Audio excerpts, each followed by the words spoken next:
Unfiltered, uncensored, and unapologetic. This is the Retail Warzone Podcast.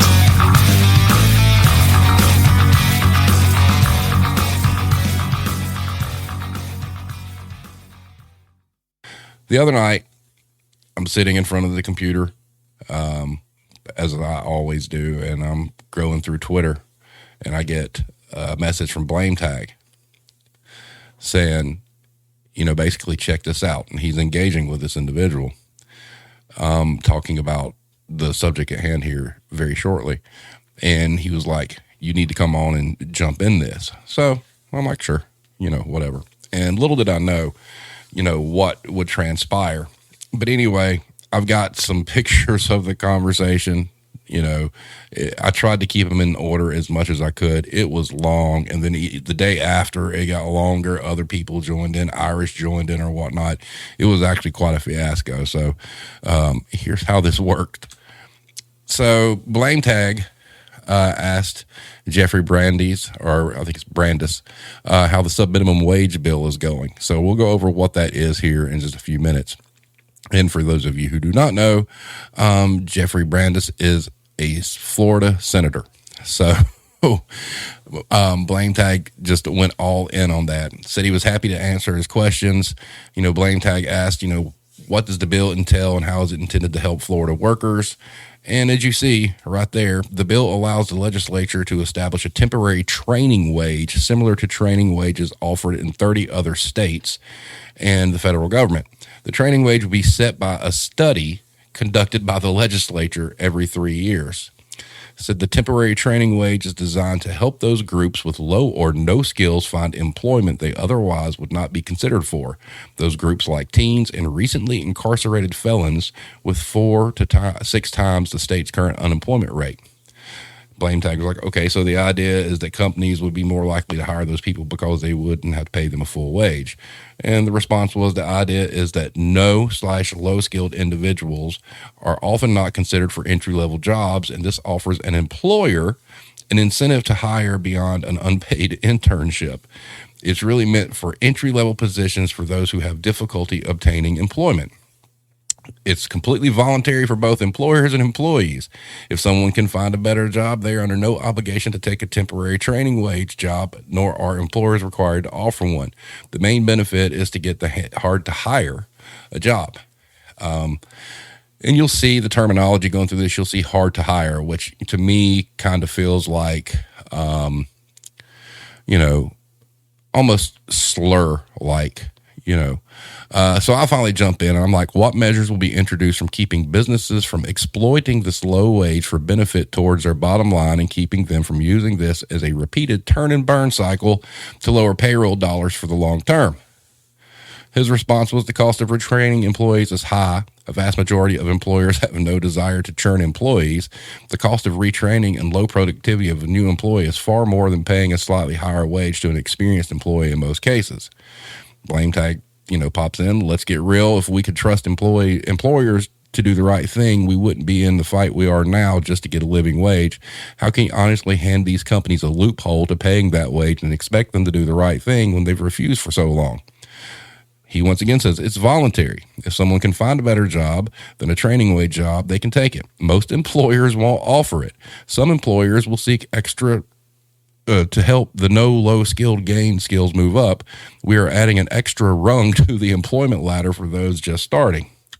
But wait, there's more. So I pop in. The average cost of onboarding a new retail employee in any hourly non-exempt position, regardless of experience, ranges from $10 to $15K per hire. So now would this not give them leverage to discriminate over what they deem is the proper experience for this rate of pay? Once again, and you'll see a pattern here of answers being repeated. It's voluntary. Blame Tag, jumps in. We always circle back to they should just go find a better job then, don't we? And then we've got this. The question we have to ask is the following. Is it better to be employed in a temporary training wage job at $10 per hour when the minimum wage is $15 with the ability to move up, or unemployed or in an unpaid internship making $0? And once again, if someone can find a better job, they would take it. So I asked, Okay, so I'm a store manager, and my company chooses to opt in with the training wage. I hire Sally Joe cashier at $4.75 an hour, and as she is training for 6 months, she winds up doing the same task as another employee making 15. How is that fair? Is the 6 months negotiable? And like I said, also the current federal youth minimum wage, which you have referenced, I believe maxes out at 90 days, yet his proposal is 6 months.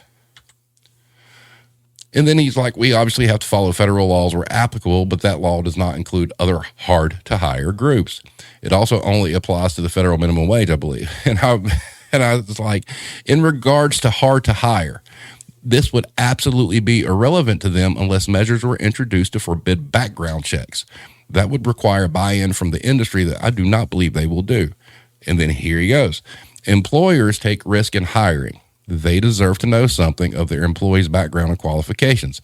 If a felony gets hired and assaults or steals from someone, they could be liable if they do not perform the appropriate due diligence during hiring. That was my point.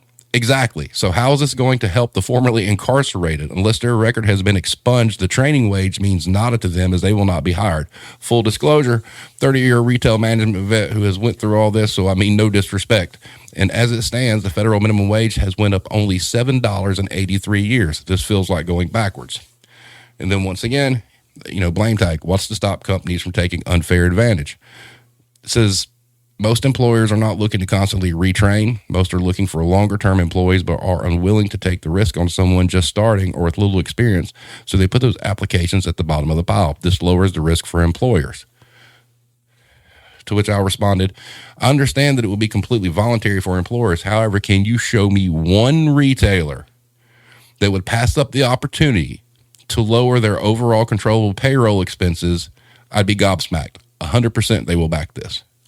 And then once again, we have the, is it better to make such and such instead of such and such and moving up?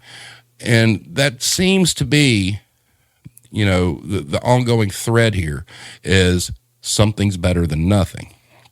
And I said I'd reference your statement on the training wages in other states, and unless I'm missing something, which I may be, they are all 20 years or younger and still has a 90 consecutive day limit. So why are you pushing 6 months? And then once again, is it better for such and such?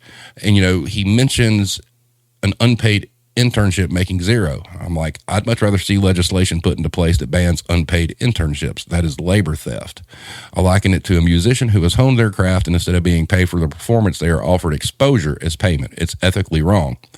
And then he said that the employers have little incentive to do so, which I fired back with all due respect, there's a reason why employees are considered a controllable expense rather than an asset. P&L statements give them plenty of incentive.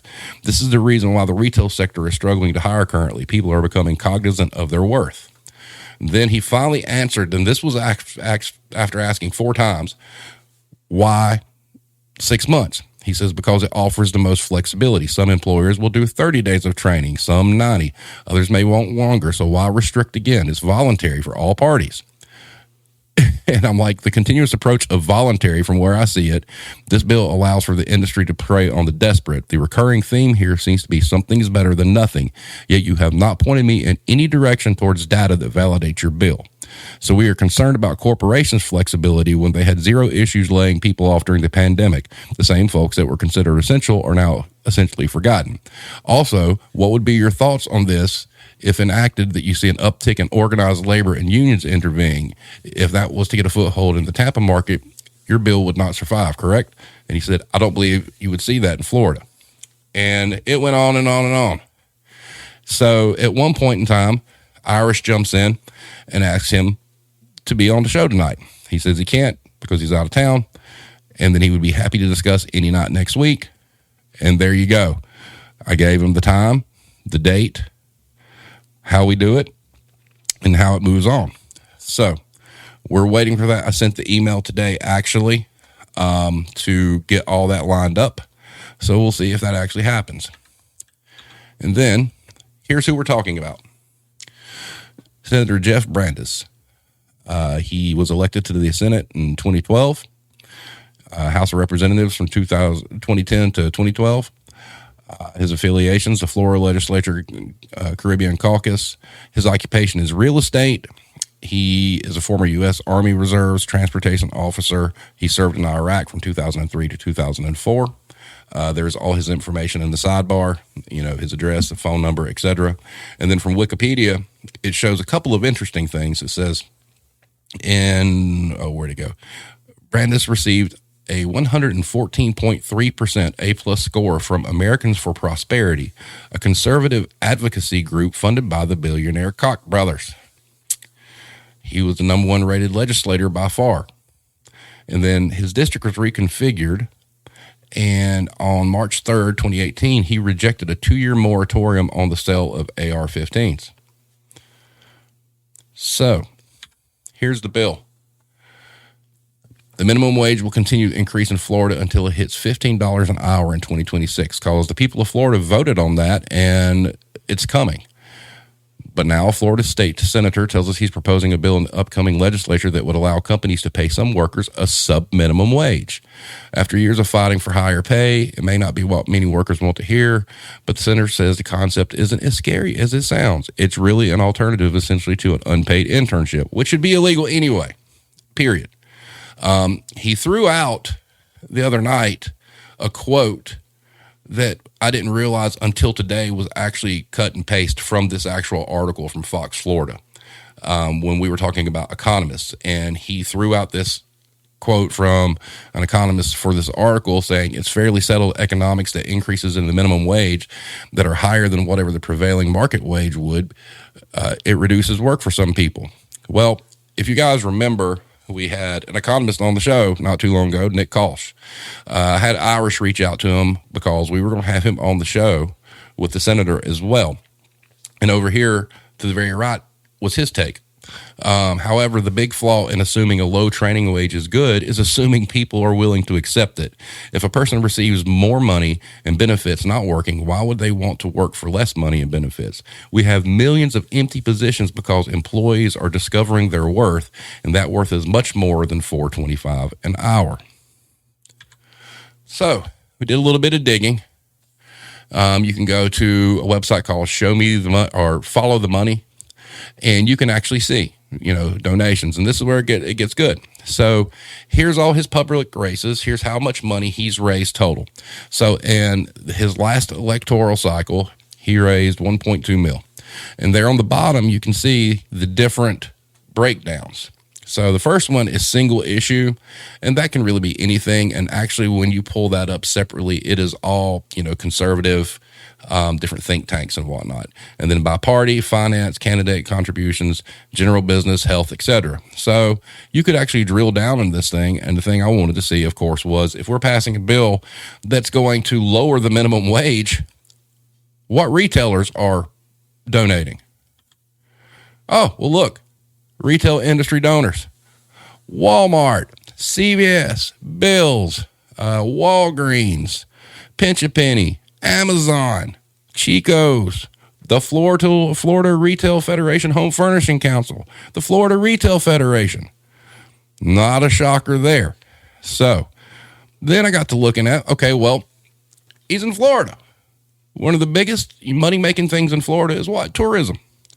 So let's take a look at recreational and lodging. Oh, number 1, Walt Disney. Number 2, SeaWorld, then Gaylord Entertainment, Yankees Global Enterprises, Universal City Development Partners, the Miami Dolphins. Then you go into the hotels, Resort Inns, American Resort Development, Nicholas of Florida. I mean, you could see all of it right there. I mean, it's pretty cut and dry. But then I had read that he was trying to pass a bill to legalize sports gambling. Oh, wouldn't you know, there is actually, if I could find it here. Nope, wrong one. Gambling and casino donors. Check it. And this is all public record. This isn't like digging stuff up. I mean, this is literally, information that we're allowed to see. So there's all that. And then let's take a look at the cost of living in Florida real quick. All right. So the United States average is 100. So check out Florida.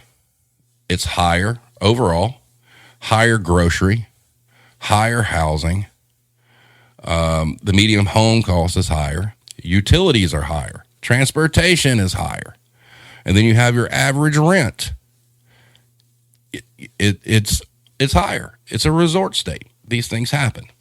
So that brings us to, how the hell is somebody supposed to afford to live on this?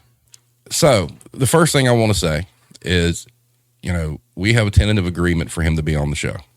Now, I would appreciate it if you use tonight for all your piss and vinegar, because like with every guest that I have, I'm thankful that they're going to come on, and he is a publicly elected official, and we're a small time little podcast, and he's agreed to come on and try to explain what this is. So what I ask out of everybody is, he deserves the, respect, for being here and just being a human being.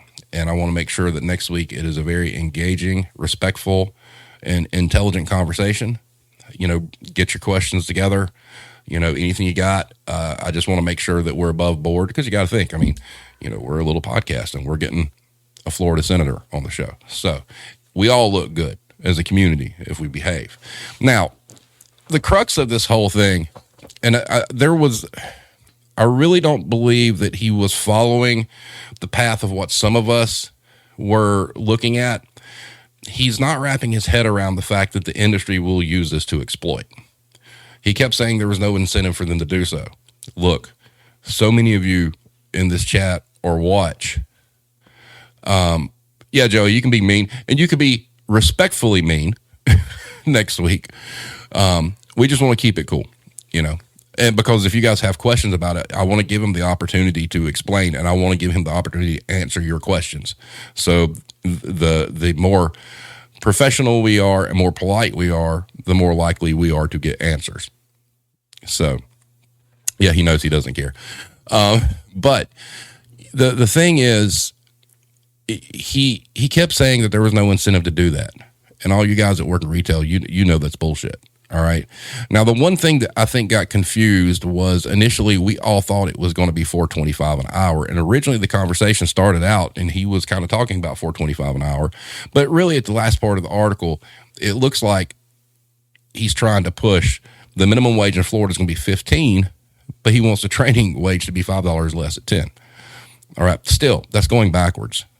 And to quote a cartoon character that I love, he said, never go backwards. So, and to me, when you look at the cost of living and whatnot, and you look at industry, okay, look at just retail in general.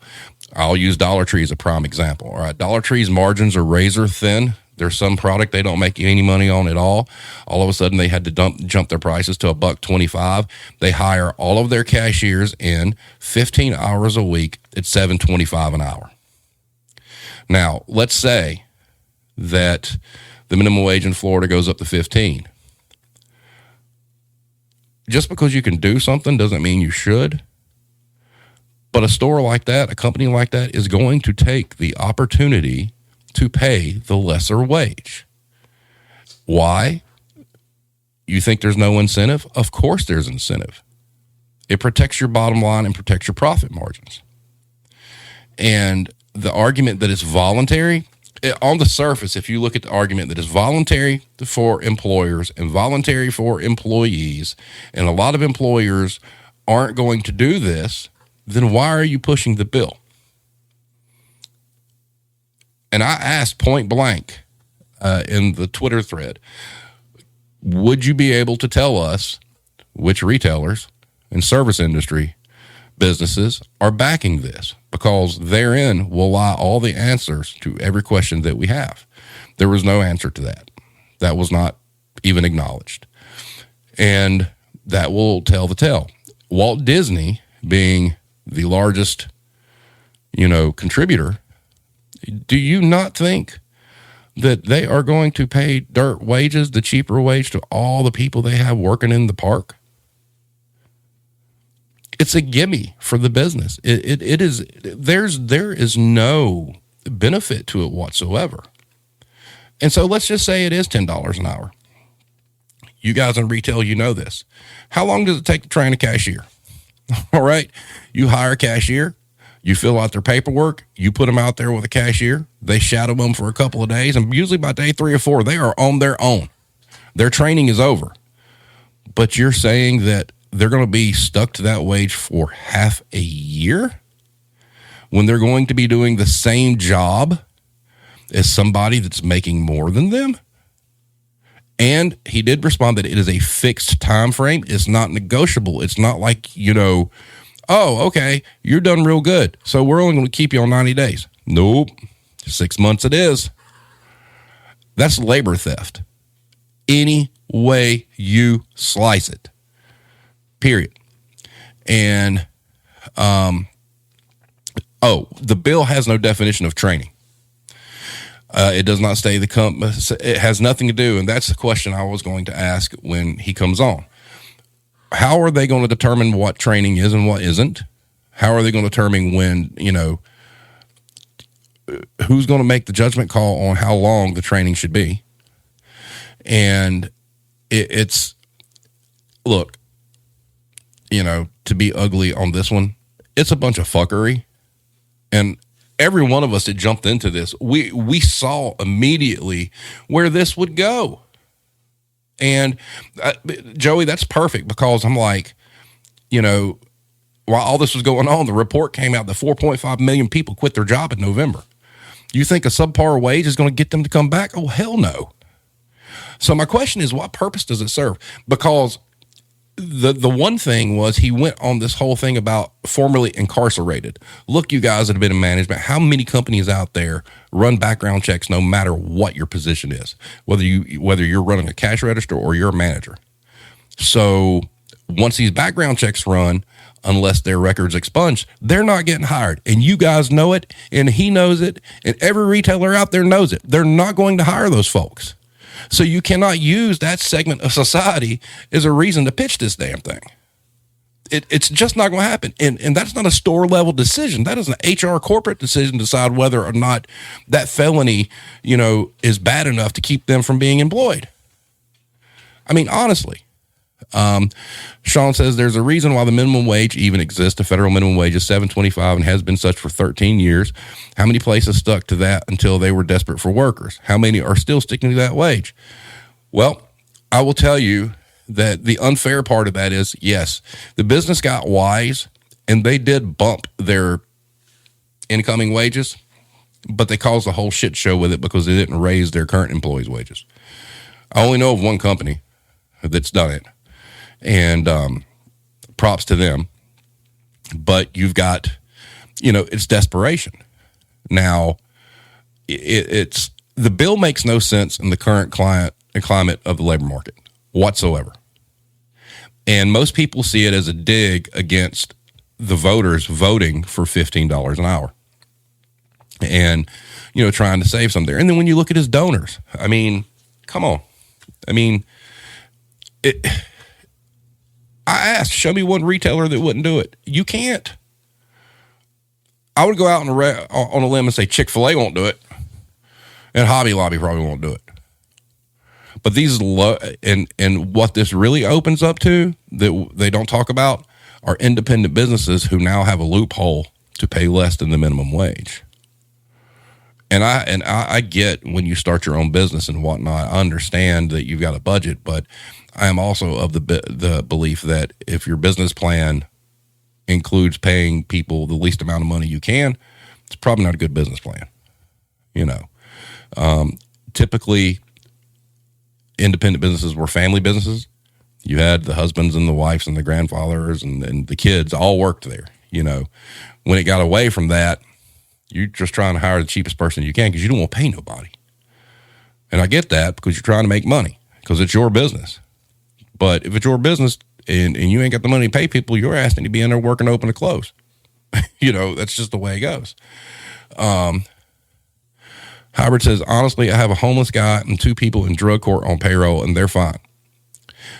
Yeah, but he was really we're talking about like incarcerated, like felonies and stuff like that, that have recently got out that are trying to get back into the workforce.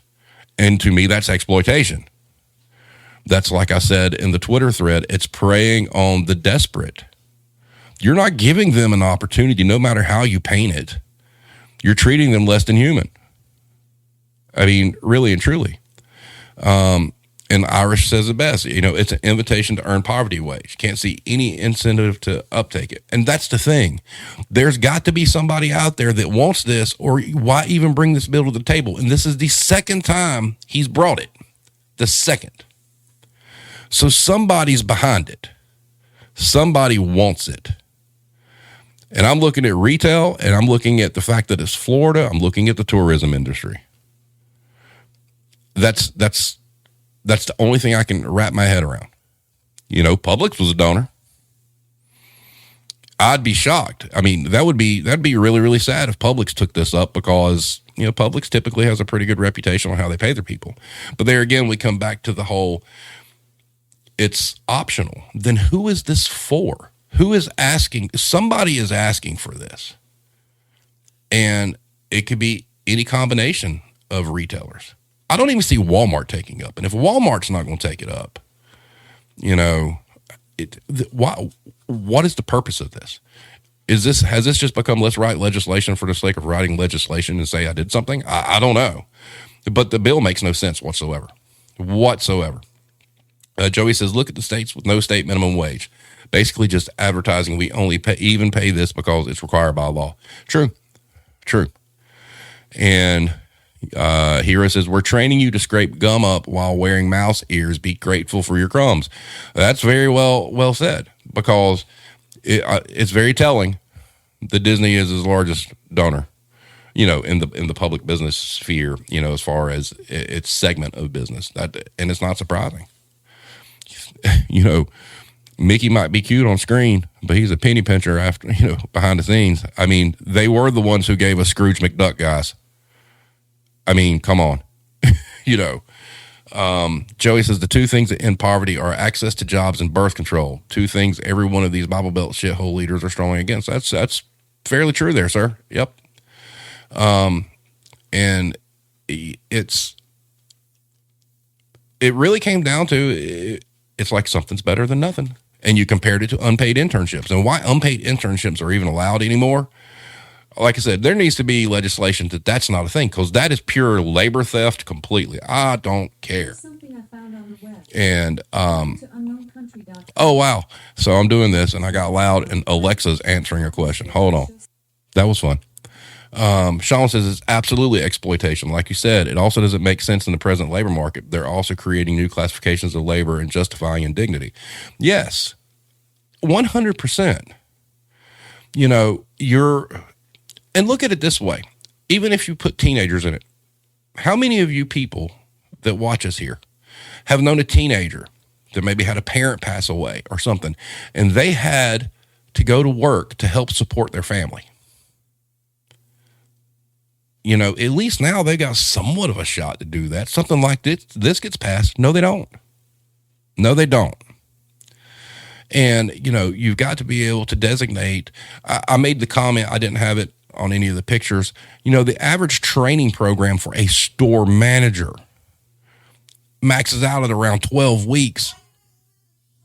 So it's like 6 months, half a year of keeping some. No, I might be okay if every other state that does this, it's 90 days, and it's not 90 work days. It's 90 consecutive days from your date of hire. Well, it kind of goes along with, your 30, 60, 90 probation period. Okay. I get that, but when you're saying 6 months, where does that come from? Who brought that up? Who thought that was a good idea? Because you're going to have people making less money. It's going to cause conflict on the job, for one thing. People are going to be pissed off when they realize, okay, I'm doing the same job as this person, but I'm stuck at this lower wage for like 5 more months while they're making 15 an hour. That's not right. And the issue here is it's not fair. And sure, life's not fair, and we sure as hell know business isn't fair.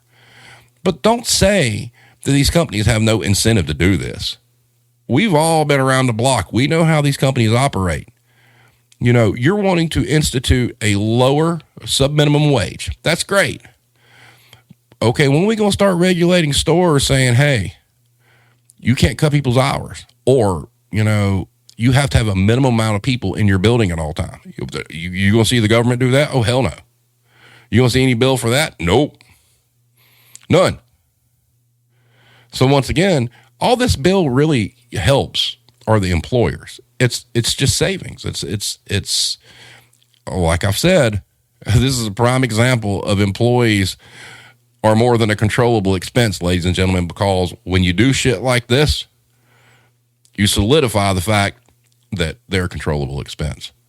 Period. Iris says it's not training, it's controllable expenses. Yes, thank you. Joey says, what's with this thing in the American job market where you're a bad boy and lucky to have this opportunity where they want to have a special timeout time where they can punish you for being naughty? I don't know. None of us do. Sean says, at least it's not an unpaid internship. Yeah, dude, let's get rid of those too and pay them a living wage. Yeah, unpaid internships now. Retail PTSD that was on here when we did our mental health episode, she had commented that unpaid internships really is a class thing because a lot of the people that get the unpaid internships come from wealthy families and they can afford to not get paid. So there again, the unpaid internship's not an argument. You know, when you're doing stuff like this, look, there was outrage. Do you guys remember the sign that posted on Twitter where, you know, Wisconsin was getting ready to start letting 14-year-olds come to work? And then it was like, you know, from such and such age to such and such, you made X amount. And then there was another age bracket and you made X amount. And then there was another age bracket and you made a higher amount. That's age discrimination. No way you look at it. And the work's the same. I mean, this cashier is going to run the same register as the cashier that's been there a while. They're going to deal with the same shitty customers. And you expect them to do that for less? Come on. What kind of crack are you smoking down there? I mean, and then he said, plenty of economists would agree. Well, we had one on the show that said it was bullshit. I mean, come on. I mean, I'm more curious as to how this even came to fruition. Who came up with this? And who said, hey, this is a really good idea. You should pass this. And I'm like, what the hell? And, you know, Blame Tag had talked to some members of Fight for 15 in Florida, which is a group that's been pushing for the minimum wage to go up, and said that they've dealt with him before and that it is a constant circle of answers. And, you know, that may be the case. If he comes on the show, we're going to give him the opportunity, you know, to answer these questions. And, you know, I'm going to be respectful, professional, and polite, but I'm not going to accept the something's better than nothing argument. I asked numerous times in that conversation to point me somewhere to the data that shows and justifies what you're asking for. Crickets. Nothing. What retailers have you talked to that are maybe sponsoring this bill that are into it? We need to know that. Crickets. I want those answers because I'm telling you, once we find out who wants this, all the other questions are irrelevant. We will know then what's up. And those are the questions that need to be asked, and those are answers that need to be presented. Okay. And I mean, if donations and donors are a matter of public record, the different people you've talked to that are endorsing this behind the scenes should be public record as well. And, you know, the public, if it's something you're going to take, you know, to try to pass, the public needs to be informed enough to feel comfortable about voting about it, either for yes or no. So they need to know who in Florida wants this passed, other than greedy business owners. And we need to see some data that shows that it actually works, because guess what? It's not gonna. I mean, I don't have the actual numbers. I went and looked. He represents the Tampa district, and Tampa, even through the pandemic, had an increase in revenue from tourism. They got the money to pay, but they don't want to.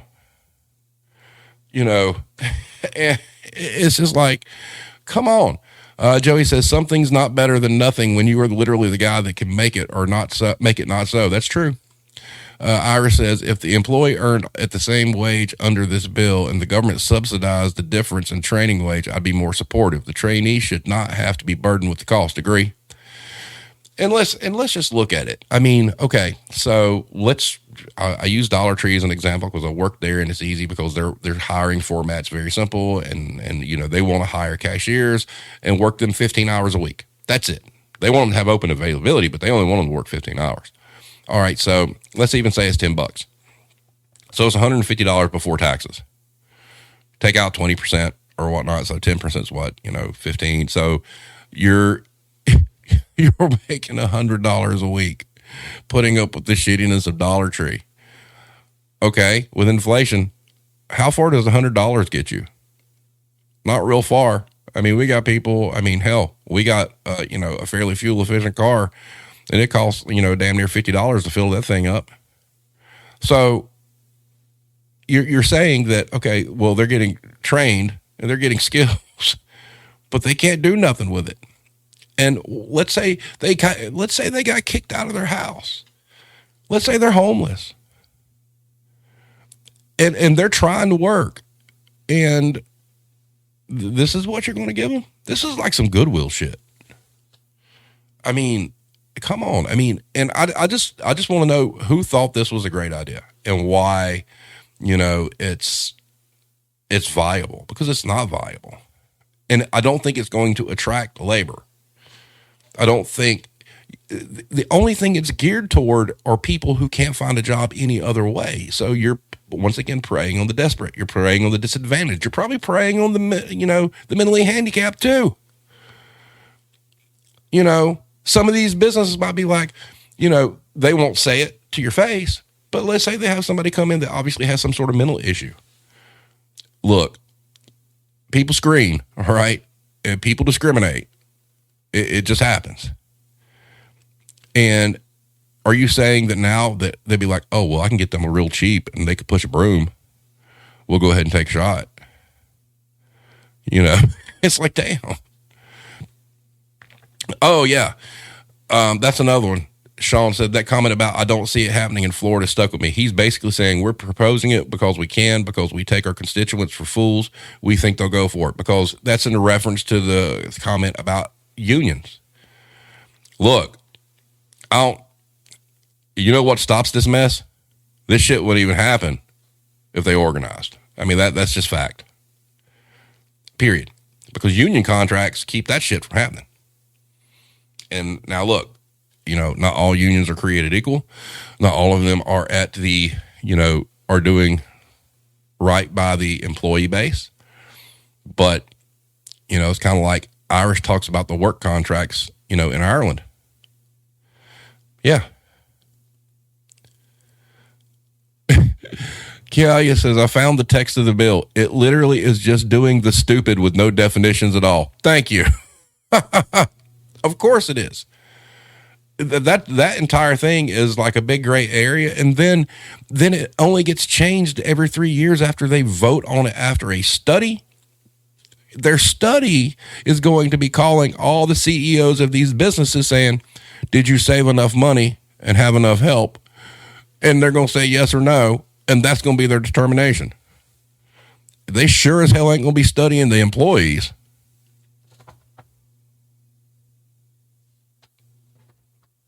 And it's funny because Blame Tag is the guy who turned me on to this. He saw this a few weeks ago. I had decided that tonight the episode was going to be just strictly about knowing your worth, and this kind of goes along with it. But he sent me that, and I read it, and I was just like, what? And then I was like, that's it. The episode's changed. And then he says, I don't know if it's worth a whole episode. And then the shit show happened on Twitter, and I was like, and you said it wasn't good for one episode. Now it's going to be two. So, and because it's just incredible. I mean, Senator Brandis's background is real estate. All right. I did ask him if he had ever worked in retail in a position of authority to where he had access to P&L and, different memos and all the secret dirty tricks that we know our employers pull because we've all heard it all. That's why, it's very naive for anyone, including him, to believe they won't exploit this because we all know better. We worked for companies that we were complicit in exploiting stuff because if we didn't exploit it, we lost our jobs.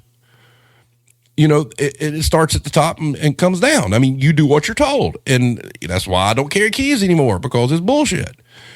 But, it is just terrible. And, so when I asked him if he'd ever done, he's like, yeah, I worked in retail, I worked in hospitality, blah, blah, blah, blah, blah. And I'm like, okay, well, then you should understand where we're coming from because if you tell me that they're not going to exploit this, then I doubt, really you have that experience. Yep, Sean, you're right. He knows. He absolutely knows it'd be exploited because there's somebody pushing this behind the scenes. Yay, blame taxes. Yeah, fuck them keys. Yep. Well, it sounds like he wants to say that to the Florida keys as well. But yeah, I mean, I don't, none of this makes sense at all. And for this to be brought, this is the second time he's brought this bill into play. And like I said, I want to give him whatever time he needs, to present it to us and explain the reasoning behind it. But it's going to have to be, some world-changing stuff because they ain't none of us going to sit here and be fine with this circle back to something's better than nothing, And if he's got the answers, great. I respect the man 100% for even agreeing to come on. I think that's awesome. I'll be real honest with you. And, I figure, we've read it, we went through this stuff, we're attacking it. Maybe there's something we're missing, and, he deserves the opportunity to explain that. But if we can't get any further than the answers we got the other night, we got a problem. I want to know what businesses are pushing this. I mean, I think the most factual statement of that entire exchange was when you tell us who wants this, we'll have all our answers. We don't have to talk about anything else. We'll know. Sean says, I wonder if he sees this as a way to entice more corporations to establish a presence in his district. It's very possible. I mean, think about it. Corporations, when they bounce around, they're not bouncing around. You'll see some big thing. Oh, so-and-so is moving to such and such, and it's going to create 3,000 jobs. The reason they're moving there is because they're getting all sorts of fucking tax breaks and kickbacks. It ain't to improve the job market, and it's just why corporations move their manufacturing operations overseas because they can pay slave labor wages over there, if any wages at all, and sell it here in the States. So we're in a country that allows that to go on. You don't think they're going to exploit the hell out of something like this? Yes. They're probably sitting there, like, yep. What's the next bill we can write? It's just like, yeah, training facilities popping up all over Tampa. That blame tag made that joke. I didn't put it up. He's like, this just in after Jeff Brandis's legislation, all Publix locations have now been deemed training stores or something along that line. And that's the kind of tricks that retail would play to do. And maybe he legitimately thinks that this is a good idea. I mean, maybe he does. I don't know. But man, you're awful naive if you don't think that a business that has made, millions of dollars a year in revenue by stomping on their employees. I mean, just look at how people were treated during the pandemic. I mean, come on. And this is supposed to be enticing to somebody? Shit.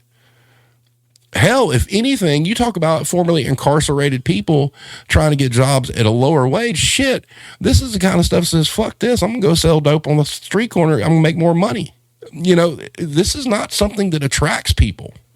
It's not like, I want the training wage. No, you want to make as much damn money as you can out of the gate because we got bills. We got shit to pay for. I mean, in Tampa alone, I had pulled up and posted it in the thread that the average individual, one person's, total expenses per month are roughly $1,000, and that's not including rent. Well, the average rent there for a 1-bedroom studio is like almost $1,100. Look, this isn't helping anybody. This isn't helping a worker. This isn't giving them skills, because I'm telling you, if you think you're gaining some really good skills going to work for Dollar Tree as a cashier, no, these are not like life-altering things you're learning here. So I don't even think you should classify it as training or learning a skill. I mean, honestly, you're pushing buttons. Your skill that you're learning is not to punch customers in the face when they're rude. That's really the skill that you're learning. And this is just there's more of a need for businesses to do this than there is for employees to take this up. Ira says he knows this would never work. People won't work for $7.25. I think it is an effort to say he tried to help the disadvantaged and businesses without doing either. I definitely think it's to help out businesses. I definitely think it has to do with tourism industry, to be honest with you, more than retail. I just know that retail would exploit the hell out of it. But I mean, look, it's the state of Florida. I'm pretty sure that's their number one stream of revenue. It's tourism. And think about it. Think about the timing. The tourism industry did take a hit during the pandemic. What's the best way to make that back up? Have a 5-year plan of paying sub-minimum wage, or the $15 an hour is supposed to go up, I think, to 2024, I think, is when that's supposed to finally max out. So we're putting a plan in place to undercut that already, even though the people of Florida voted for it. So, it's, Russell says, like being a stand-in at Tree, we going to give you $250 more an hour. I'll bet he'll say it would help with inflation. I wonder what the wait staff is making in Tampa. Probably the same, like that $213 an hour plus tips. Sean says, that's exactly it. I don't think this is meant to entice the average laborer or the so-called less employable. I think it's meant to pad profits. Bingo. That's exactly what the hell this is. And look, you can shut me up real quick with that. If you can show me the data that proves me otherwise, show us the data. I'll concede. Show me the data. Be like, okay. But guess what? You can't. There is none. None. Because if this was so ironclad, it wouldn't be voluntary now, would it?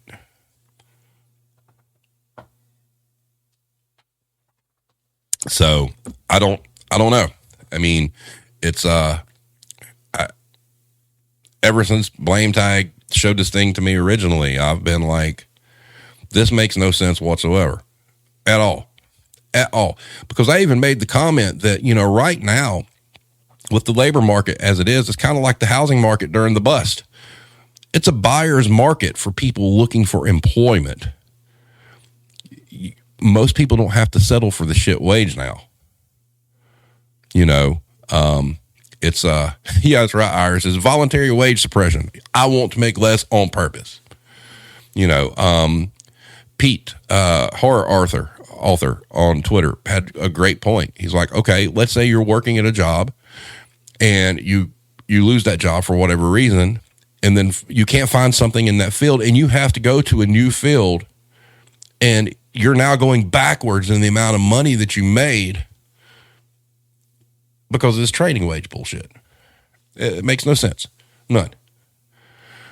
Joey says, someone found out about ex-felons and other people desperate for jobs and thought, ooh, an untapped resource. Bravo. That is an excellent comment, Joey. But, even then, I asked him, I'm like, okay, this is cool, but you going to ban background checks? Because the amount of stores and companies that do background checks that you don't know about, that do it for every employee in the building. I know Old Town Pottery, background checked on every individual in the building. Doesn't matter if you were pushing a broom or you had keys. Period. Lots of companies do that. You sign that waiver when you sign up. You submit to a background check. A lot of people sign that stuff and don't read it. You be working for 2 or 3 weeks like everything's great, and all of a sudden you get called to the office. And they're like, oh, well, this was on your record. We're going to have to let you go. Whoops. Yeah. That happens far more than anybody knows. I was a manager one time. I had an employee I was getting ready to give keys to. Fantastic employee. Loved her. I get a phone call out of the blue one day, and they're like, does so-and-so work for you? Yeah. We need you to take her in the office right now and terminate her. What? And that's exactly how the call goes down. There's no, we're not telling you what happened. We're not telling you they killed somebody. Nope. You just need to go, you need to go fire them right now. And tell them if they have any questions, call human resources. That's how that shit goes down. There's no warning. There's no, oh, we're sorry. There's no, oh, she's been a great employee. No, bye. Bye, Felicia. You're out. Walk her out. Empty her locker. I mean, that's no lie. And if some of these like low-paying retailers are doing background checks on everybody, what do you think about bigger corporations?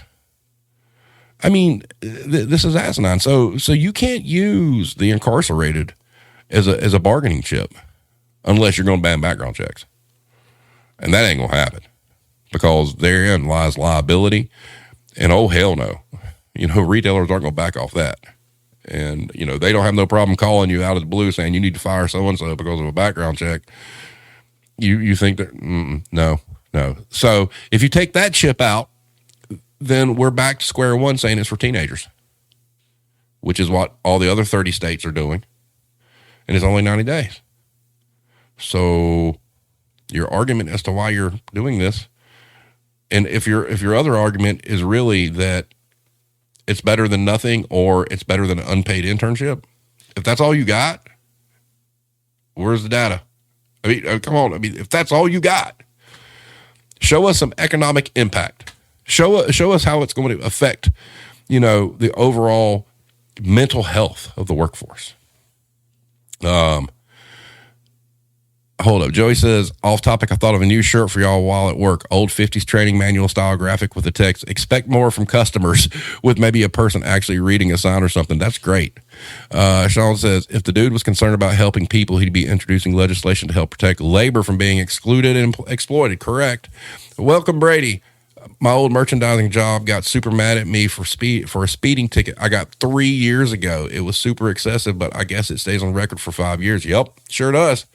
The two big manufacturers here fire you immediately for DUIs. Now, think about that. And Brady, you're right. Crazy how petty jobs can get. Can't imagine how worse it is for others. Right. So, once again, who is this bill for? Because it's not helping a soul in the workforce. You mean to tell me when we've spent 365 calendar days talking about the Great Resignation and 4.5 million people left their jobs in November, that this is going to fix it? Okay, sure. And I'm the Pope. No. So I don't know, but we'll see if he agrees to be on the show, and we'll give him every opportunity in the world to explain it. Maybe there are some things that we are missing. I want to hear it. I think that's fair. I did research. I gave you what I found on it. You guys can go look the stuff up to yourself, and form your own opinion. The information is publicly available. But, as it was said in the comments, they found the bill. It doesn't really say much of anything. I'll go, I would recommend everybody go check it out before next week and have your questions ready. And, I really just want to drive home the point that, he may know, he may not, I don't know, but to think that there's businesses out there that are not going to exploit this is extremely naive. And if you do know that that's going to happen and you continue to push the bill, you're complicit in labor theft. And, that's not something good to have on your resume, so to speak. So, this was a fast hour. Oh boy. Anybody got anything to add real quick? Anything you want to ask or, pitch, or anything you want to see us cover this year or whatnot? I do want this to be, kind of like the year of stories and movements. And I do believe that, it's people's stories that, are the fuel for the machine of change. And, there'll be situations where it's just me, but I'd prefer to have somebody else on here with me, telling us about, whatever they're going through. So if you guys have friends or family or people that you know are going through a rough time in the business or treated unfairly or whatnot, have them reach out to me. You know, I want everybody's story that hasn't been heard to get heard sometime this year, you know, and that's what I'm here for. Come ready next week. Where can they submit their questions for next week? Actually, if you look on the screen here, if you have questions for next week, send it to the email address, thegenerationvoid@gmail.com. Just in the subject line, put, you know, questions for next week. And, you know, I'll compile them and make sure we have them, because I do want to do this as professionally as possible, you know, almost like a debate format, and be like, you know, try to time it out. If he has a question, you know, give him 3 to 5 minutes to answer it and then move on, because, you know, an hour goes by real fast, you know, when you're into something like this. So, and I think it's the respectful thing to do, to give him the platform to say what he needs to say. And I think that's fair. And, especially if he's taking time out of his day or his night to be here. And, you know, that's something that Irish and I both kind of, you know, conveyed to him, that, you know, it would be respectful, and dignified, you know, in the fact that, you know, we want to engage in intelligent and respectful conversation and educational conversation. You know, we may learn something, and that's, you know, every day you're learning something new. You never know what you're going to learn from somebody. So, you know, I'm extremely appreciative if he takes the time to be here. And I just think, you know, it's the right thing to do to reciprocate that, and, you know, let him say what he needs to say. And there's, you know, nothing wrong with disagreeing, you know, with what he's proposing. You know, it's okay to agree to disagree. I just want to make sure we do it in the correct way. And, you know, hopefully we get some results out of it. Hopefully we'll get answers. You know, that's the biggest thing I'm looking for, is answers. And, you know, if we get them, you know, then we can make our own conclusion, you know, from there. And, but then again, this is a thing that people are going to have to vote on. So if you're in the state of Florida and you didn't know about this, you do now. And if you know people in Florida that work in Florida that may not be aware of this, share this video with them, and, you know, inform them what's coming. Because if it gets passed, it's not going to be a good thing for the labor market. It's definitely not going to be good, you know, in the, I guess, quest for a livable wage, because all it takes is one domino to fall. And when you have a state as big as Florida with as much revenue that comes in, if they adopt this, how long do you think most states in the Southeast are going to push the same thing? So you got to stop it at the source. And the only way you can do that is vote it out. So, having said that, does anybody got anything real quick?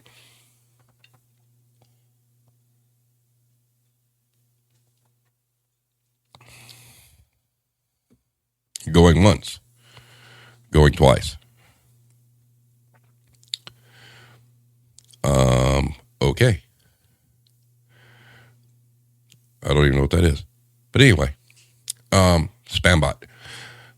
So everybody, thank you guys for being here. Thank you, Sean. We're going to get better as the weeks go on. It's going to be fun. Happy New Year. Exactly. Happy New Year to you. I hope y'all's situation is good. I haven't talked to your counterpart in a week or so I hope she's doing all right at her store. I haven't seen any nuclear clouds over that way, so I guess it's okay. Happy New Year to you as well, Brady. Everybody be safe. Obviously, we got the cootie spreading. You know, do what you need to do, duck and cover. And, you know, next week, it's going to be good. Next week's going to be important. Tell people, have people watch. This is a good time to get your questions answered. This is a good time to find out how that echelon of people in public office think. You know, it'll be a good way to judge, you know, what kind of thought processes, you know, they have. And with that, you know, knowledge is power. So it's kind of like Hero said, the more you know, with the rainbow, you know, like the commercial. So you guys, thanks for coming out tonight. Spread the word about next week. I'll start releasing stuff about what's coming up in the next few weeks as soon as I get it solidified. And, you know, it's going to be a banger of a month if everything goes down. And the one thing I do want to say, I want to close this out with, if you have not looked up Justice for Evan, I implore each and every one of you to go do that tonight. Okay. There is a petition that they have. They're trying to reach 10,000 signatures. I checked it today. I think they're short like 640 something. Go sign it. Take the time to investigate what that's all about. And when we get further into the month and we get all this stuff lined up and we're able to tell that story, your minds are going to be blown. You think some of the things that we've all put up with is bad? I highly recommend you go search that out.